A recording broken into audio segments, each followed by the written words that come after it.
Welcome to the party. I'm not here right now, but I want you to listen very carefully. These guys are very funny, so pay attention. Enough talk. It's showtime.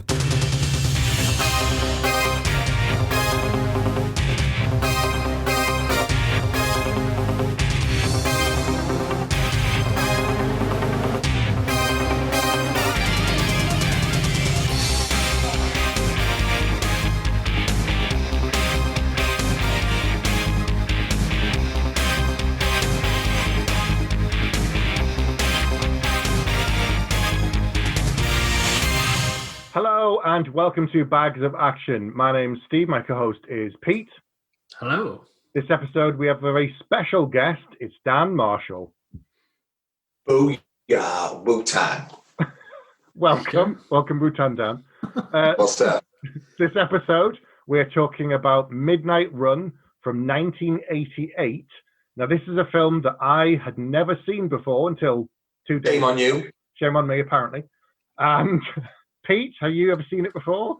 I'd never seen it before, and I don't quite know how it was possible to miss it, but I hadn't seen it before either. And Dan, is this on you too. Is this a favourite of yours?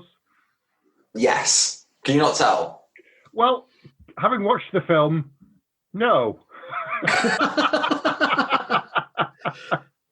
So I'm looking forward to finding out why it's a favourite of yours. Apart from being like perfect. Apart from that. Oh, spoilers. Yeah. I'm guessing he's going to give it more than a 1. That's my guess. I don't, I think we're going to get a split again. We're going to have like Pete on 1, Dan on 5, me going 2. Anyway, spoilers. Okay. Let's get to the film. Everyone's just gone. Boop. And end the podcast for later. The people behind this film have very good action movie credentials. So it's Tell us who they are, Pete. It's directed by Martin Brest, who also directed Beverly Hills Cop. Ooh, nice. And Meet Joe Black. And Scent of Woman. He's only directed 9 films, which is bizarre. Okay. And it's written by George Gallo, who wrote The Whole 10 Yards, but also wrote Bad Boys. The first What you one. gonna do? Yeah, the first one. So interestingly, of course, there's a cast member from Beverly Hills Cop in this, and a cast member from Bad Boys in this too. Joey Pants. From Bad Boys. John Ashton from Beverly Hills Cop. Of course, he plays the older cop. Yeah. Oh, his name I can't remember, but the younger cop is Billy and Judge, not Judge Reinhold. Judge Reinhold, yeah. The younger cop and Beverly Hills Cop and the older guy. I can't remember his character's name, but anyway. So, do you want to tell us what this film's about, Pete? Like the basic setup? Me? Okay. Robert De Niro plays Jack, who is an ex-cop who is now a bounty hunter. One of the great movie jobs, bounty hunter, I always think. And he essentially has to take an accountant, the Duke, played by Charles Grodin from the Beethoven movies. The dog, not the composer. He has to take him back basically to claim £100,000 bond, while the FBI, the police, and Serrano, played by Dennis Farina from Get Shorty, are all after him at the same time. Okay, yes. Agreed. Yeah, I agree with that assessment. Do you think Dog the Bounty Hunter was inspired by this? No. He was doing it back in the 50s, so yeah, he's probably... He'd have had if this inspired him, he'd have way more class. Also, Dog's a lot older than this film, so I think he was a bounty hunter, years before this film came out. Yeah. I think my first exposure to the idea of a bounty hunter, I think, was The Fall Guy, because wasn't Colt Seavers, as well as a stuntman, also a bounty hunter? 2 of the greatest jobs on earth. Stuntman and bounty hunter in one. Yeah, if you can do both those things, what more do you want in life? I don't think there's anything else that could make you happy. What was Nick Nolte in 48 Hours? Was he a cop or a bounty hunter? Cop, yeah. Yeah. And, I think so. And Eddie Murphy was the crook. Yeah. But I think we've already mentioned kind of Beverly Hills Cop. Now I mentioned 48 Hours. That's why I'm surprised I've never seen this, because it does seem to fit in that late 80s kind of action comedy kind of heyday. They don't make them like this anymore. They don't make it like. I'm just going to open the floor up now. Okay, so I like the reason like I watched this, I saw this like when I was younger, so it has got a special place in my heart. But there's a lot of things that you watch that kind of, with a mature eye, kind of wither. But this, it's a real rough diamond. It looks a little bit cack because, like Beverly Hills Cop does, you watch that now, the editing's poor. It looks like they didn't even clean the stock up. It was just like 16mm put through a projector. Yeah. But there's a heart in this movie that's done so well that you just, I mean, not only do they not make kind of buddy cop action comedies like this anymore, it's just, there's an innocence to it. You want to say charm, but it's not a charm. It's one of those things that kind of just, it's like a combustible mix that you don't get unless all the parts are lined up properly. Yeah, and it hasn't got that knowingness. Now it would be a little bit arch, kind of, we know what we're doing. But actually what I really like, because I think one of the reasons I didn't see this back in the day, I was like, where's Robert De Niro? He's the gangster guy. He does the kind of, when I was watching like really kind of B movies, he was making kind of award-winning films that I probably wasn't as interested in when I was younger. And I probably thought he was going to make this different. But I think he's really good in this part because you believe he's a kind of rough, tough guy, but you also know he's got this kind of heart of gold underneath. Do you know how he ended up being in this? No. He was cast in it. There's questions later on, people. Right? Don't buzz in. Go on, tell us, Dad. So he did Untouchables, and after Untouchables, he wanted something like with a bit more comedy. Yeah. So he actually went for Big. And Tom Hanks ended up getting Big. And then he heard that Martin Brest and that were making this, and he wanted to do something lighter, like a comedy. So that's how he ended up in it. Oh, wow. Interesting. Okay. I don't know why this bypassed me as well. We always seem to talk a lot about films in the late 80s or early 90s. And this is that golden era, as you said, of buddy cops and weird films that come out that initially you look at it and you go, that's never going to work. And you watch it and you go, that was brilliant. So I don't know how it missed me, in that era. I just can't understand it, especially with De Niro. Maybe again, like Pete, I was expecting it to be a crime film, so I just didn't take a look. It's one of those like video shop classics, isn't it? Midnight Run. It's one. It's not, like Beverly Hills Cop was a blockbuster, whereas Midnight Run was one of those ones where I think, if you were in it, it was like word of mouth. It's one of them. Yeah. Do we know how it did at the box office? Is it one of these cult classics, or did it actually do okay? I'm not sure. I think it's. I'd like to say it's a cult classic. There's kind of like people. I know it's weird. It's one of those ones where like all my friends have seen it. Apart from us. Yeah, but you're not really my friends. I knew that was coming. Have you seen the sequels though, Dan? What, the two straight to TV ones, or the one sequel that? I thought there were 3 straight to TV ones with Kristen McDonald. Is that who I only know from Happy Gilmore? I haven't. I won't. It's like it's the Crystal Skull syndrome, isn't it? You're like, to leave it alone. Yeah, it's one of those things. Where it's one of those films where you're like, it reminds me a lot of Get Shorty, which is one of my favorite films. I can't imagine that film with anyone other than John Travolta, and I can't imagine this film with anyone other than Robert De Niro. And it also, I love the fact, until I read there were other films, I love the fact it is done in one, because it's got, he has a complete arc. His entire story is totally done. If this came out now, we'd be probably talking about the 7th one, Midnight Runner. So I'm glad it's from back in the day, so it hasn't been milked to death. And he hasn't had to take his son or somebody on a long journey. Or his son has to get him from LA back to Chicago. They'd go high tech. I mean, you've got a Fast and Furious film in space. Why not Midnight Run to the moon base? He has to go and get someone from there on a bail bond and bring him back to Earth. Why not? To run. Yeah, just something. It's just like, because it's a one-off, and as you said, whoever wrote this, as you said, they didn't think about, we'll do another one, we'll turn this into a franchise. interesting arc of the characters, something funny, something light, nothing too serious, and that's it. And hopefully there's enough action that people, it hits that sweet spot of comedy and drama and action that people go, oh, great. And then they go out and see something completely different. They don't think when's the next one coming out? Like we've had for, so many things recently. Yeah. No, I agree. And it's I mean, Charles Grodin's probably the person that I've seen the least in other things, but as I say, Joe Pantoliano is in it, almost playing the flip side of his Bad Boys character, but as a bondsman rather than a cop. Yaphet Kotto, I remember very well from The Running Man. Dennis Farina, I mentioned before, who was a policeman, I believe, before he became an actor. He was a cop, beforehand. I always remember him from Out of Sight. And I used to watch a TV show called Police Story, I think it was called, that he was in. That's right, yeah. But I think, sorry. Do you know what I'm saying about talking about how things like this can be missed over the time you don't have like the marketing and the big, the opening at the box office and stuff. This is one of those ones where they've been really lucky to get either people that are on the rise or someone that's looking for a particular role. And I think like Grodin,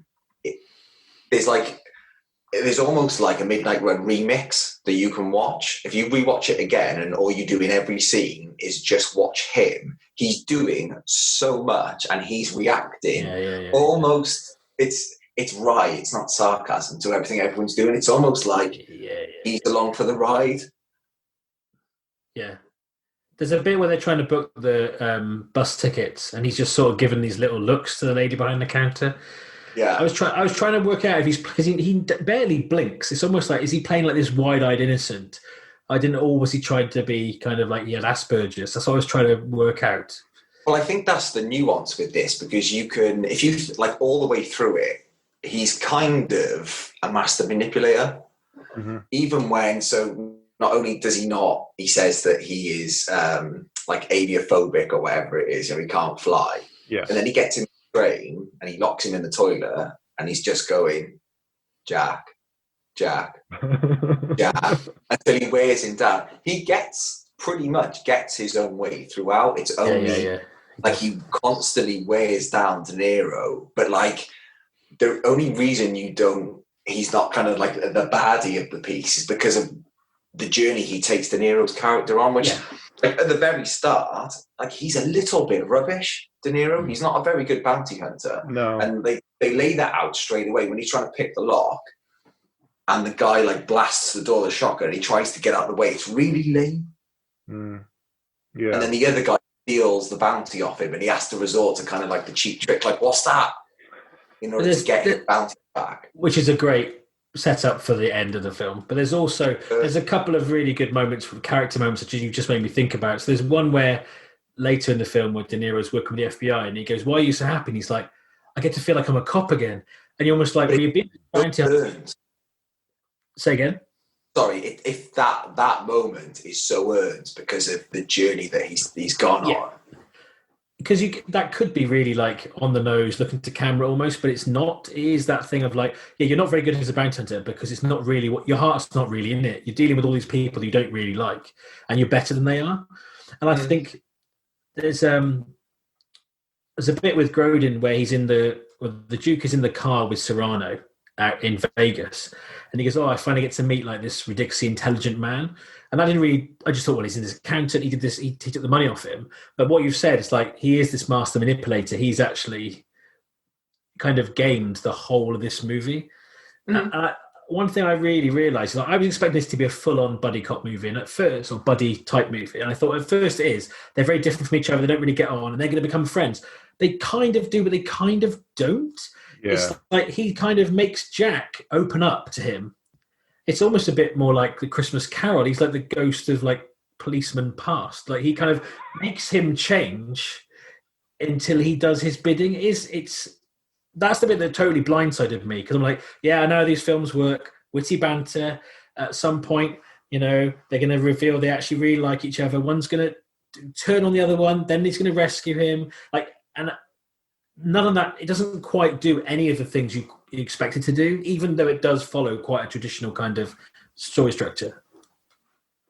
And I mean, it's more like as you start digging, I mean, I've watched this a million times, right? And as you dig and as you, like you do with any of your favorite films, right? And you notice things that you want to tell people about, oh, you noticed all this. So the master manipulator bit is like, I stick to that because I think he is constantly just wearing people down. But if he can't kind of hoodwink them into doing it, he'll just like wear them down. But he still takes him to see the wife, and I think that's really genuine. And the payoff, it's similar to the, like, I feel like a cop again, is, he keeps checking his watch. This is why I think this film is a great, it just does all these things that you don't, they're new character nuances that have these amazing payoffs, and he keeps checking his watch, the watch that doesn't work. And then he ends up having the conversation on the train, and he says, why don't you just get a new watch? But it doesn't mean anything if he hasn't taken it into the ex-wife's house, and they've done that heartbreaking, that scene, even like a million times I've seen it. Last night I was watching it, and the bit with the daughter, and she just stays, as she gives him the money, and she just stays on the drive. Yeah.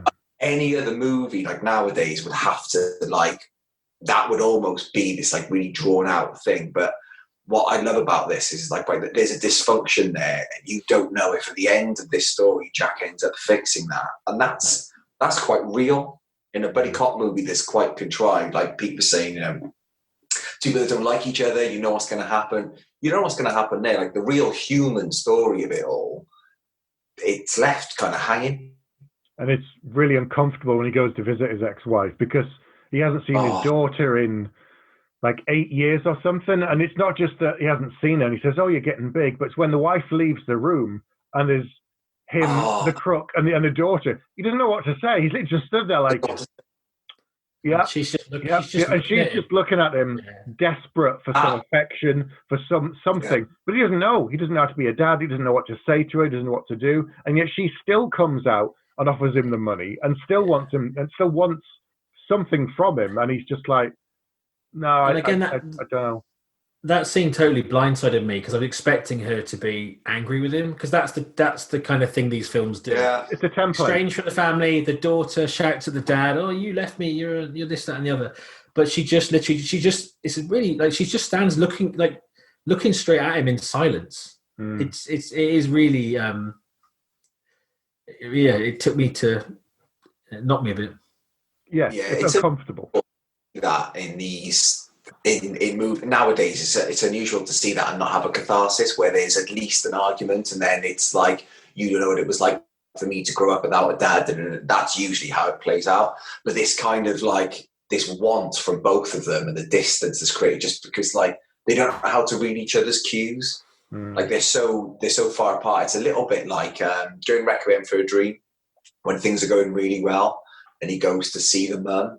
And she's been on the pills, like the diet pills, and they're sat at a table and they couldn't be closer to each other, but emotionally they're so distant, and it's just heartbreaking. Like you watch it, and all the other bits are like funny, and it draws you in, and it's kind of like japes, and that bit you can hear a pin drop any room you watch it in. People are just like, and I think what you said before, it's doubly impressive compared to like a modern take is they don't resolve it. In the modern version where they have a massive row, the end of the film, he'd probably go and find her and bring her into him. And that would be like, oh, they row, but it's like cause and effect, whatever. But now it's like, well, actually there's an awkwardness there. They both know they care about each other, but they're not sure how to react around each other. They're not even sure if they should be distant to each other. She's not angry because she wouldn't be angry. She just doesn't know what she's supposed to do because she's a kid. It's like, it's powerful stuff for a 1988 action comedy. Yeah, because I think like the romantic in you wants to think that he gets the money from the Duke and he sets up his coffee shop and then he invites her and they build a relationship. But actually, like if you watch it again and you really look at who Jack is, he's just not equipped for that. No. And like it's such he's a really tragic character because the things like he doesn't blame anyone else for things that happened. He doesn't go around saying this. Like the Duke has to draw him out of this 2/3 of the way in, where you figure out it's Serrano that actually like tucked him up, and it ends up, the lieutenant who's now a captain is like living with his wife, and they've got a kid, and you're like, you've had everything taken away from you because you're trying to do the right thing, but they're not. He's not a heart of gold character. Do you know what I mean? He's really flawed. the film explores a lot about Jack, but it doesn't give you much about the Duke. I mean, we're told things about him, and this whole journey that they go on is all about Jack. We find out who he is, what he's doing, what happened to him, and what he wants to do with his life going forward if he gets this magic 100K. But we're only told stuff about the Duke. We don't learn much about him because he's an unreliable narrator. He constantly says, he constantly says one thing, I can't do this, I can't go on a plane, I can't fly. And it's like, why? I just can't fly. And then, of course, he can fly. So you don't know what you can trust. And like, we saw him with that woman, and was that his wife and the dog? That he was living with. Was that his wife? Was that someone else? I think that's his wife. Right. Okay. So, but he visited that other person who rang them and told him, and that's how Jack traced the number and stuff. So we find out why he did it. I guess that's the important thing. We find out what the Duke is like as a man only because of the reason that he stole the money. He didn't do it because he wanted to get rich. He didn't do it because he was just going to go and live on an island somewhere. So we find out more about his motivations, I guess. But because they're constantly on the run, we don't really see much more about him. It's always through a lens that he's created of his fiction the whole time. But I think the interesting thing about, even though you don't know his background and stuff, the Duke, he can't help but be the Duke. Like he's constant, like he's not like keeping it low key, even when he's not talking. If he's in the background of a shot, he can't help like interrupting, saying the first thing that comes to his mind, nodding, causing trouble. He just actually can't help himself.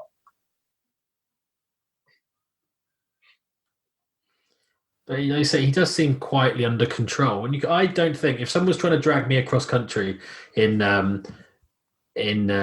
handcuffs, I don't think with a 5-day limit, I don't think I'd be that calm.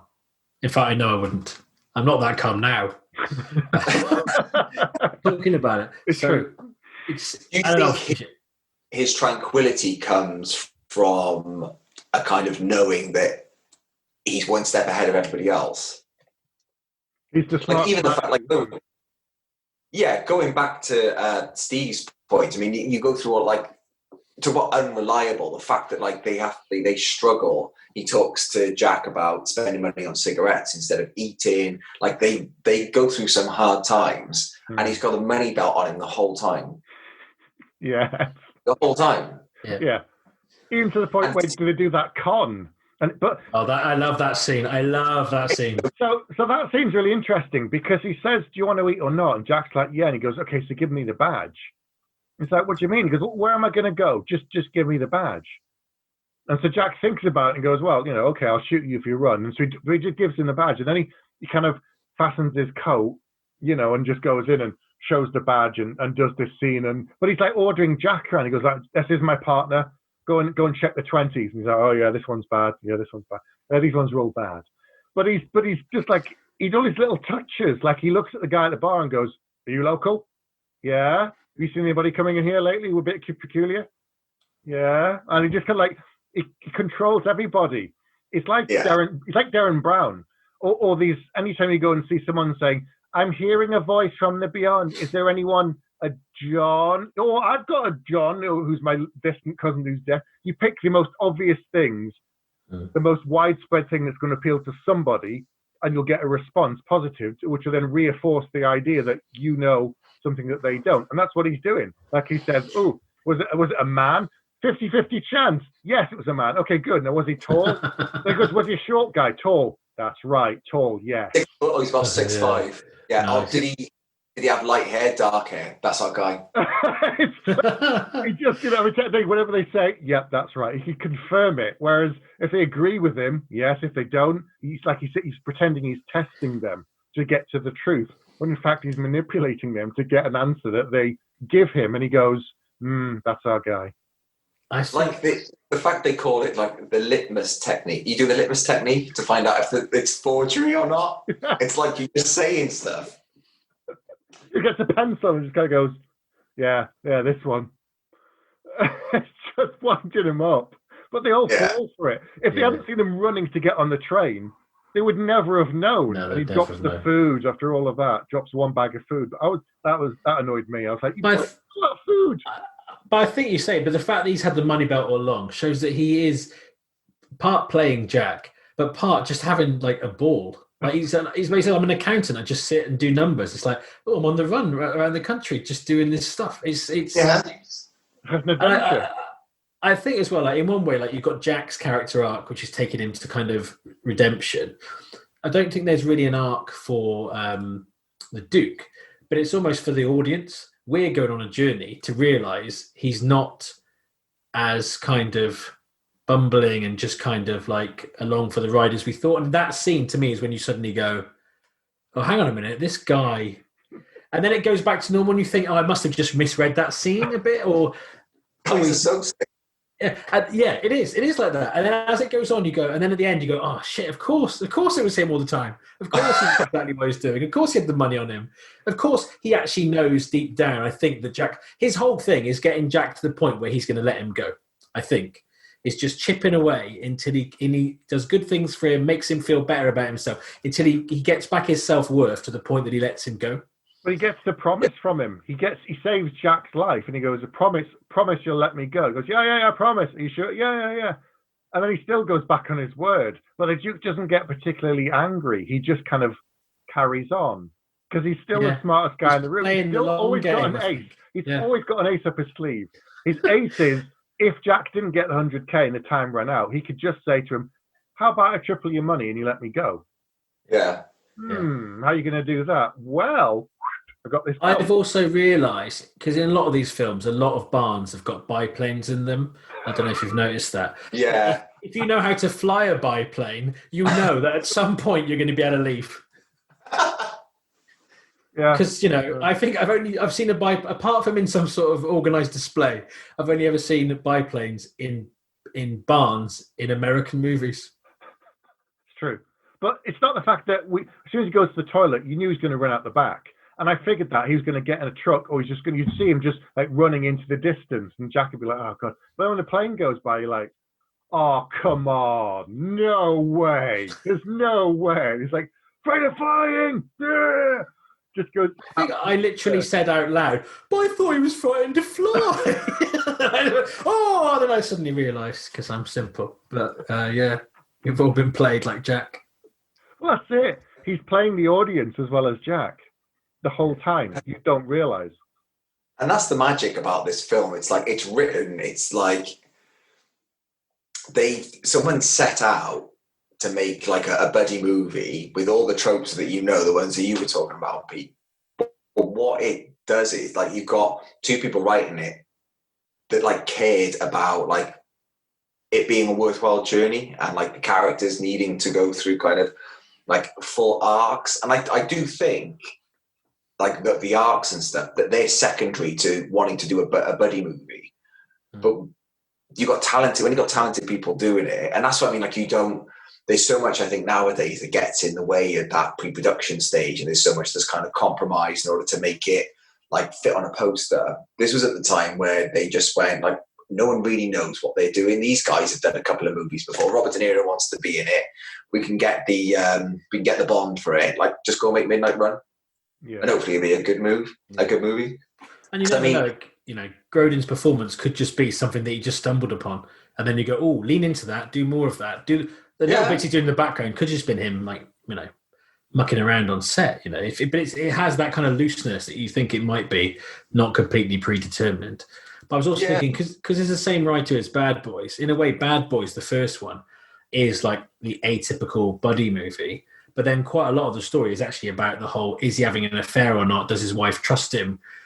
Kind of, and that's very different. So it's almost like this writer goes, okay, I know what I'm supposed to write, but I want to put something else in it as well. Yeah, I want to make you go like somewhere with them, because in Bad Boys, basically they take their relationship and they smash it up with a hammer and then they put it back together again for the action climax at the end. It's like, what more do you want?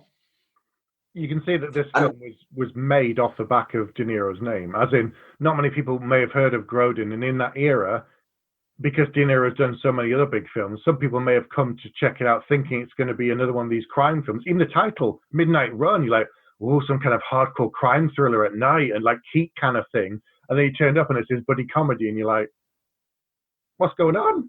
But these days, because he's done everything, it's a totally different kind of story. But I think with him leading the charge and him and his name first on the poster, it gets people to come and take a look. But I mean, the writing in this is like, forget about like the structure and that, just like some of the conversations that they have. I mean, I kind of laugh at it now because I've seen it so many. Do you know, like sometimes you laugh out of expectation.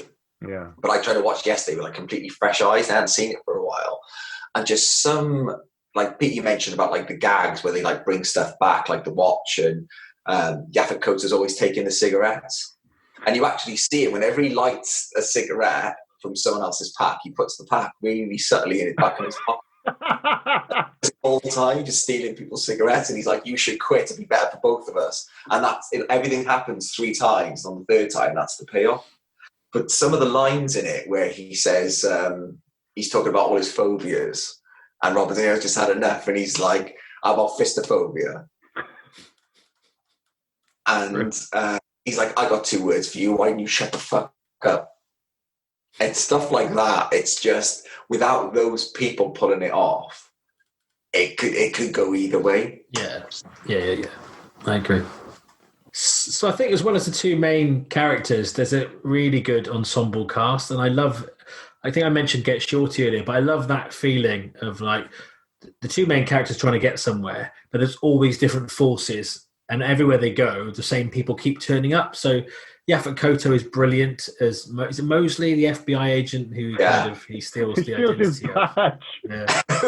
There's that scene on the plane where the kid's watching him do it, and the kid's just like, "How do you think it looks?" "Yeah, it looks good."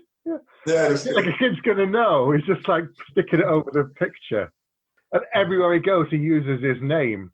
And I'm going, "Oh, are you all called Mosley?" Someone says at one point, and he's like, Yaphet just doesn't say anything. He just stares at the man. He's like, And just the way they constantly, like, which, I don't know much about the FBI, but I would like to think they're more competent than they're heading for a place. Let's go to the place. Oh, they didn't go to the place because they just they just do the planned, obviously they do the planned journey, but they're not going to actually, go on the route that the public transport takes them on. So they either... But he's feeding like the bad intel, isn't he? Jack he figures out that they're listed in. Yeah. So he's feeding them like the bad intel. That's true. That is true. Once he talks to Joey and says, "Go to this place and talk to me there," and he says, "You bugged your line." So it doesn't work out that it's the guy in Joey's office who's then telling him, but he has worked out that the line's bugged. He goes, "There's probably a van outside with some guys that smell like coffee, and they've been there for 2 days," and they're in the van going, "Huh?" That's still a great moment. It is a great was funny. I did laugh at that. But I think it's all got these different layers to it, because you've got Marvin, who's constantly, like, him and Jack are obviously rivals. At first, like the fight scene at the start, I thought, "Oh, that's quite a known person to just be in one scene." Or maybe it's just like Beverly Hills Cop connection. They've gone, "Oh, can you just come in this one scene and be kind of little nod?" And then it's like, "Oh no, it's actually it's a like you say, lots of things happen repeatedly. Like he'll always find out where they are. He'll always fall for the kind of thing." And I love the fact that in a smartphone world, you can still watch a film where they have to take a Polaroid camera photo of someone and hold up the newspaper. Yeah. But I also think it's a beautiful piece of cinema that he's like, "Oh, not as stupid as everyone thinks I am. I took the photo," and then they basically can knock him out because he's left the towel in the background again. But now I think maybe, from what Dan said, maybe the Duke moved the towel like into shot, because I'm starting to think that he makes everything happen. Maybe he did. Maybe. But it's just a little. No character is wasted. Everyone's got something to do. So like Joe Pantz's role, the guy in his office, they're all larger than life characters, but they're all. Yeah. Everyone's really good in this movie. Even the goons, like the 2 goons. The one guy's from Carlito's Way. Yeah. Yes, he is. Yeah. The guy that chases him down in the last act. The other guy is the guy at the very beginning of Untouchables, who's dressed in white, who's pretending to be Al Capone. All right. Okay. And those 2 is another thing where like they do this because they're not like trained actors. You watch their exchanges and the way they push each other around and stuff. and it's just learned behaviour. It's just what they do. Those two guys, like for real. Yeah. Like when he's on the phone and he's talking to the boss, and the other guy's like trying to punch him, like, "Ugh," and he's just like kicking him, like, "Fuck off! It's a really serious phone call. I might die. He's going to kill us." And you're dicking around. It's like, what? I was just having a bit of fun. He's like, I was on the phone. It's just, oh God. And he just doesn't get it. He's just like, what? We're having a bit of laugh, a bit of fun. What's going on? I hadn't really thought of it until we've had this conversation, but it's almost like everyone is pretty much, apart from the Duke, everyone in this film is pretty incompetent in their own way. They really are. Yeah. Everyone. But then it's like, now I'm starting to think, is it because the Duke is elevated? But then it's like, so is Jack. But until he does the deal with the FBI, and then suddenly, when he goes back into cop mode, he knows everything. He's rattling off all the different citations they can do. He knows more than the FBI. And you go, I don't know whether he's not only has the Duke kind of brought out his humanity, he's also kind of reminded himself that there's more to him than we've seen. It's the more I talk about it, the cleverer this film gets, I think. Well, he's a dyed-in-the-wool cop, isn't he? That never really got to do it for an extended period of time. So the second he's given that chance, he's just back in the mode. Yeah, it's true. So you're right. Wonderful moment that he gets. It's a very nice leather jacket as well. So I've looked up the box office for this film. It's not completely clear because we don't know what the budget was, but worldwide, it made 81 million. That's got to be good. Which, given that it's 1988, you're thinking that's got to be, even if the budget was 20 million, even if it was 50 million for that era, which it wouldn't, I don't think it would be. No, I don't think it'd be. They've made 80 million worldwide. That's pretty good. You know, it would have been 9 tops. Yeah. And because apart from De Niro, you're not shelling out like money on wages. There's no, like, the biggest set piece is like the helicopter in the aeroplane. Yeah, they do blow up a helicopter, I guess, at one point.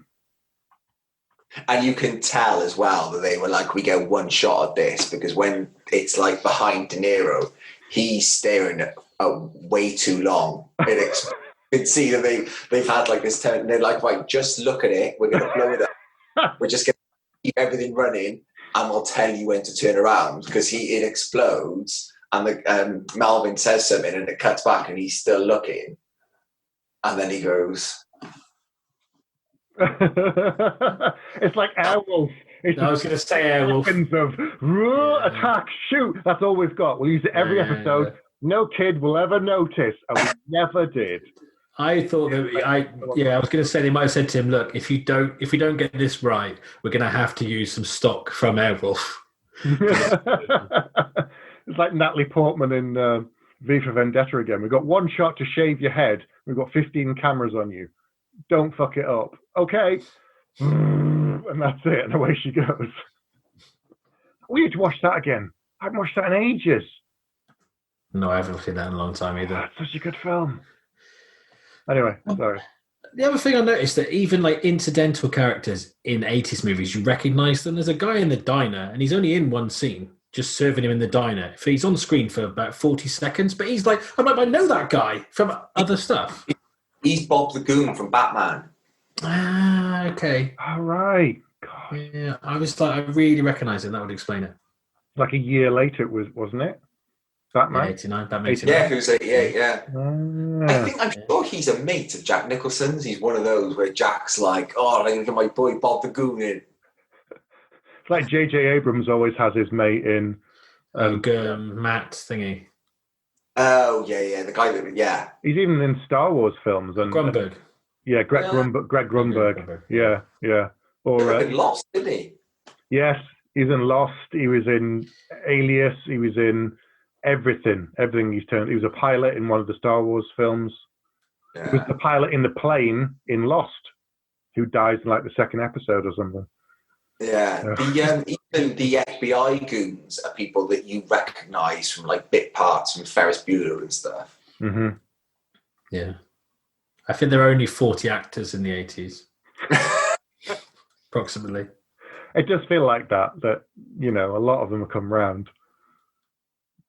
again and again, just over and over. I'm surprised Sven Ellen Thorsen wasn't in this, Pete, at some point. Well, because Arnie wasn't in it. That's probably why. It's true. He's in most Arnie films and Van Damme and Stallone films, but there's not enough action to justify him being in this one. No, that's true. Actually, for an action comedy, there's not that much action in this film at all. Really, there's a couple of set pieces. Well, no, I guess there are. It's mostly an action comedy, though, isn't it? It's focusing on the journey and the people, less so the explosions and the fight scenes. Although the car chase, which is very kind of Smokey and the Bandit or like old school, like Dukes of Hazzard, where they just he goes off road and he's like, "What are you doing?" He's like, "I'm not ending this journey yet." And you're like, "There's no way they're not going to catch it." And they all in that hilarious like Keystone Cops 80s comedy thing where 14 or 15 cars just driving the. Not one of them doesn't stay back or go a different way. It's like kids in the playground playing football. They all run at the ball. So they all drive at him until one by one, the cars all crash. It's hilarious. It is hilarious. It's like the end of the Blues Brothers. I need to see that soon. You haven't seen it? I haven't seen the Blues Brothers. If you do that, I'm coming back. I'm inviting myself onto your show. That's fine. Have you seen it, Steve? Yeah. That's fine. Okay. I have a problem with films getting really hyped. I always assume I'm going to be disappointed, so I don't bother to watch them. Sometimes, they can overdo it. I kind of feel like at the start of this, you guys were not hating on, but kind of unimpressed. And now we've looked into the hood a little bit. You've kind of come around. A little, yeah. You've introduced me to the layers, Dan, that maybe I wasn't aware of before. Like, you're the onion peeler of the podcast. The guest onion peeler. Wait till we do Blues Brothers, mate. Mm-hmm. Yeah. There's lots going on there, Pete. Do the sequel then. Can do the sequel then, can't we? No. Well, that's like saying, to do a sequel to the Matrix films. I'm like, what sequels? There's only the one Matrix film. I don't know about that. I don't mind the other two. It's certainly better than Roadhouse. Right, we're done. So, and now they're doing another one. Come on. They are. They asked Lawrence Fishburne like 10 years ago, would you do another Matrix film? And he went, no. Ask me why. And then, why? Because I'm old and I'm really tired and I hurt. And it really hurt when I did it like 15 years ago. And now they're going to do it again. I mean, Keanu's in tip-top shape. He's been doing the John Wick films. But they must have asked Lawrence and he just went, fuck no. I don't blame him. I wouldn't want to do it. He's like, what, is he mid-50s now? Suddenly come off and do another load of karate. He'll be older than that. Yeah, he's been around a long time. 50. Yeah. Oh God, let's do a check for Lawrence Fishburne. Yeah. But now, he's been around a long time, Lawrence Fishburne. Yeah, Apocalypse Now. Oh yeah. Need to see that. Like 16 I need to see that. I need to see that soon as well. He was born in New York. He's 61. Like really young. And the one, what was the Spike Lee one? The first one he did that was like, not the first one, sorry, the second one he did that was like an MGM musical. Oh, with the good hair number in it. I know the one you mean. I can't think of it. Yeah, Lawrence Fishburne was in that, but I think that was after, because he's a lot older and he's quite cool in that. He was born in 1961, Fishburne. So he'd be 59 then. 59, yeah. Wow. 59. Yeah, I wouldn't want to come back and suddenly, start karate chopping and running at walls and stuff again. I can't do it now. You would. I can't do it now, so I ain't doing it when I'm 59. Dude, if they were like, we're going to hire a guy who's going to teach you to do it, I'd be like, I'm totally going to do that. And then at any barbecue or any time I'm out, I'm just going to do it all the time. That's what I can do. Like you mean like frying or grilling up a barbecue in bullet time? So I'd do it all, mate. Okay. They throw a sausage at you and you're like, no. I'm a vegetarian. Bullet time. Mm-hmm. Avoid the sausage. Anyway, I think we've strayed. The fact we're talking about someone who's not in this film makes me think we might have, Are we ready to give it some scores? I think we're ready to give it some scores. Okay. Pete, do you want to go first? Yes, okay, thank you. So I enjoyed this film a lot. I thought it was very funny.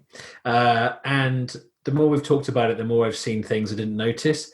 I think I went in so expecting the kind of buddy cop, kind of abrasive kind of thing that it took me quite a while to really get that wasn't what this is. I think both the main actors are great in it. I think all the ensemble cast are really good. And I see that whole thing of all these different situations happening and they're all kind of chasing the same person. Although it's all pretty kind of incredulous that it really happens, is kind of, there's beautiful little payoffs for every little character and there's loads of little kind of setups and stuff. And I think it's got this kind of parable feeling to it almost, that you can be a better person. And I think it's got depth that you don't expect in an 80s action comedy. It's true. It is true, yeah. You look at what else was around that time, you just kind of go, yeah, it's good fun, but you're not really going to scratch your head and think about it much. No. And I like the fact it's despite the TV movies, which we're going to pretend don't exist, it feels like a story with a beginning, a middle, and an end. Loads of interesting characters, but that you only know a certain amount about, and that's okay. That's satisfying. So, with all that in mind, I'm going to give Midnight Run 4 bags of action out of 5. Okay, Dan, do you want to go? I guess I know what you're going to say, but go ahead. Oh, thank you. Well, I think I know what your score's going to be, but okay, go on. Surprise me. No half. Straight up 5 out of 5, but all the reasons that I said, it's not just because it's something that's like, that I've come up with. It's because no matter how old I get, or how many times I see it, it just keeps on giving. I mean, Pete nailed it. It's just, there's so much more depth to it than, like, I think on the surface, if you half watch it, it's pretty 80s kind of disposable. But when you watch it, and it doesn't have to do a lot to kind of draw you in, like, guess who did the music for this? Don't look it up. I know. I saw in the credits. What? Danny Elfman. Like, talk about a perfect storm. Like, and also the music in it is like, it's Beverly Hills Cop before there's Beverly Hills Cop. Yeah. It's just this. It's lightning in the bottle. This movie.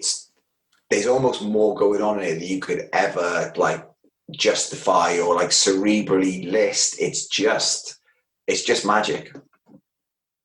End of story. Okay. So I'd never seen this. First time I was seeing it, I did go in expecting it to be a kind of standard, pretty normal 80s fare buddy cop film. But I will say it's longer than I expected. A lot of the films around that era were kind of an hour and a half, 1 hour 40, and this is over 2 hours. Because I thought the beginning of the film, it would take him a lot longer to find the Duke, but he catches him in about half an hour.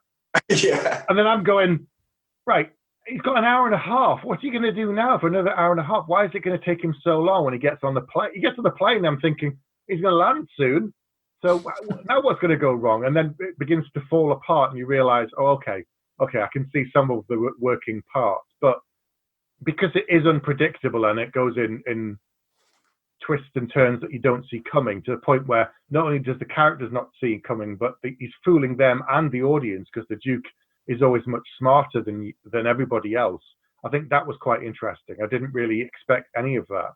So I really liked it. It was fun. It was entertaining, and it held me for the whole 2 hours. So I'm also going to give it a solid 4 out of 5. Whoa, that's okay, good. Why not 5? Pete first. That's perfection, Dan.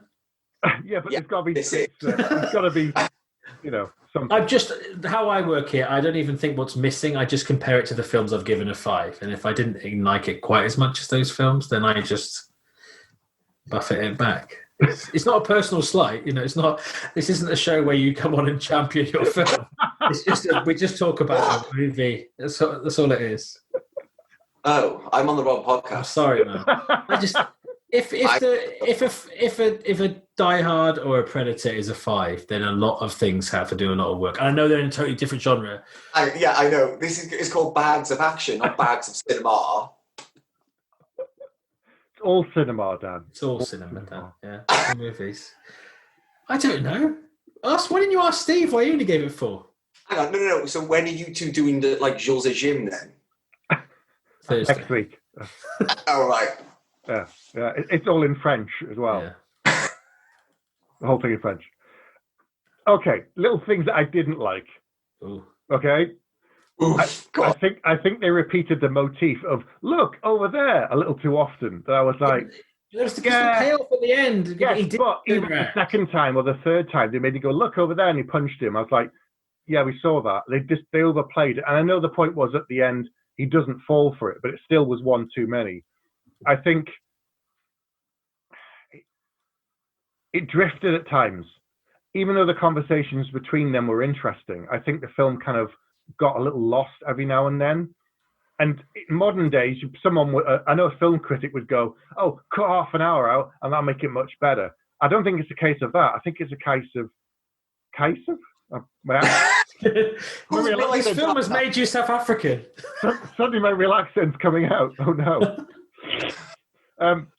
It started to drift. Some of the dialogue felt a little bit odd. I think we could have got more about the Duke, and I think we could have got more into Jack, and you would have had a bit more emotion, because it was Robert De Niro not chewing the scenery like he normally does, because he was a lot more quiet and still, except for when he was in the police station, and then he just started shouting and ranting. It's like the anytime you say hello to my little friend, and he comes out, you're waiting for that kind of thing. And I was waiting for some of the stuff for De Niro to do it. And in this film, to begin with, he wasn't doing it, so I thought it was quite a different performance. But then he kind of fell back into regular habits. So I don't know. If I'd been the director, I would have gone, okay, can we do that again? But this time, play it like a lot calmer, a lot quieter, or something that we haven't seen you do 50 times before. You know what I'm saying? I love how one of your gripes with it is that you would have directed Robert De Niro way back. The character was too familiar by De Niro. I do find it funny that he's gone on to make, in his latter part of his career, quite a lot of comedies that are differing levels. And I don't like him as a comedy. I've always thought I don't really like him as a comedic actor. I much prefer him straight. But then this, he finds that balance, I think, a lot better. I think he's more charming and funnier in this than some of the more recent out-and-out comedies that he's in.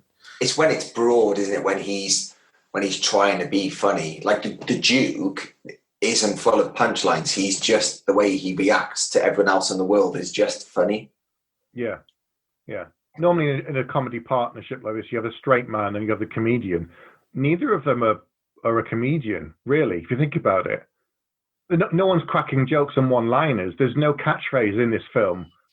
Like you think of Beverly Hills Cop and all the other ones have got catchphrases. I can't think of a single catchphrase from this. But the catchphrase is the character, isn't it? Even what makes Robert De Niro funny. I mean, I was saying about the writing and stuff where he's like, "I got 2 words for you. Why don't you shut the fuck up?" Like even the Duke says to him, "You've got 2 emotions, silence and rage." And once you've I think all the actors in this, I can relate, establish who that person is, and the comedy is that they keep doing those things. The exchanges are funny because the Duke's being the Duke and Jack's being Jack, and that's what makes that funny. It's like The Odd Couple, or even 48 Hours is the same. Yeah. I don't know. Some little things I didn't like, and looking at films that we've given 5 for, I can't realistically give this a full. Blade Runner 2049 is perfect for me. It's apples and oranges. You can't do that. I can. It's my personal taste of a film and your personal taste of a film. For you, this is a 5. For me, this is, it was good, but it wasn't. I'm trying to think what other action comedies we've done, you see. I don't know. See, I gave both the Jumanji films 4. You can't. I know, but it's going on. Iron Man 3 is nowhere near as good as Memento. Right. but this, we don't have different scoring metrics for the exactly. The film. How good is it out of 5? You don't have the metric, but you compare them. Well, that's how scoring works. That's the concept of scores. Okay. I can't even talk to you because I don't know what you're talking about. I know we've upset you, but you didn't make this film. Maybe you did. Maybe he did, Pete. Who knows? No, I've never seen him look quite so hurt. Maybe that's why I came on here, because I didn't make the film, and if I can get like a couple more people to buy it, I get a couple of points in the back end. Sounds good. You are the real Martin Brest. Maybe he is. Anyway, like, why are we having this conversation? I don't know. Anyway, right, let's leave it there for tonight. So, have you seen Midnight Run? If so, get in touch and let us know. You can contact us in all usual ways. You can email us, go into a Facebook group. Don't forget to like and subscribe to our YouTube channel. Hit that bell for notifications. Thank you, Pete. Thank you. I've been practicing that. Okay. Don't forget to share, like, and subscribe. That's it. That's the one. He can say it properly. Okay, Pete, wrap us up. Thank you for watching and or listening, if indeed you still are. Good night. Good night. You have been listening to Bags of Action. No bullshit. You'd better stick around for the next episode, because if you're lying, I'll be back.